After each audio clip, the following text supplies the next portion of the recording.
कला नाम की एक लड़की थी। उसके परिवार में केवल बहनें थी और भाई नहीं था। पड़ोसन उसके ताने देते हुए कहा, अरे चल, तुम्हारे निर्वंशी का मुँह देखने का मन नहीं करता है। तुम्हारी माँ की बेटी ही बेटी है और तुम लोग मेरे सामने मत आया करो। वह दुखी होकर अपनी माँ के पास जाकर रोने लगी।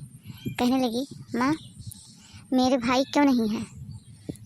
फिर माँ ने जवाब देते हुए कहा कि विधाता ने मेरे भाग में नहीं लिखा है बेटा, तो भाई कहाँ से होगा? जब लिखा होगा तभी तो होगा।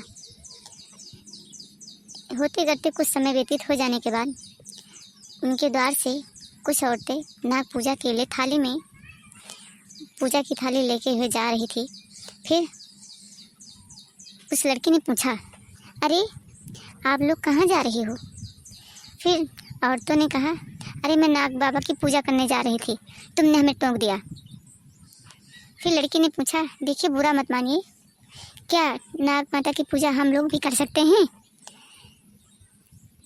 उसमें से एक औरत बोली, अरे तुम क्या पूजा करोगी? तुम्हारे हाथ से क्या नाग माता पूजा लेंगी? तुम कहीं मत जाना, देखिए मेरे पीछे पीछे मत आना।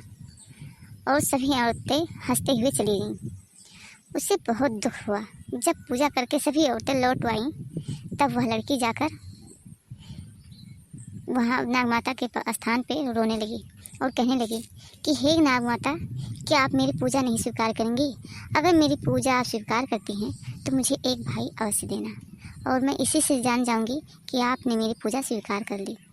और वह रोते रोते काफ़ी देर तक रोती रही। उसके बाद में जब उसके आंसू नाग माता के बिल के सामने गिरा, उसमें से नाग माता आई और फिर लड़की को भाई देने का वरदान दिया। फिर 1 साल में जब नहीं बीते, उसके अंदर ही उसके भाई का जन्म हुआ और वह लड़की बहुत ही खुशी मन से नाग माता की पूजा के लिए बहुत ढेर सारी व्यवस्था की। पूजा में जितना की सामान होता है पूजा के लिए, वो सारी सामग्री इकट्ठा की और फिर बहुत धूमधाम से पूजा की।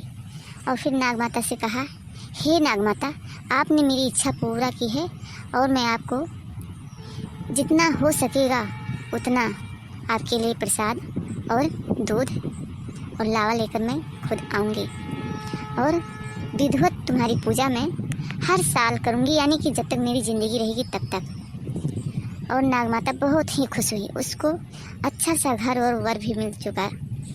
वह भी ससुराल में अपने जाकर जब नाग माता की पूजा नाग पंचमी यानी आती, तब वह लड़की पूजा करने के लिए अवश्य जाती।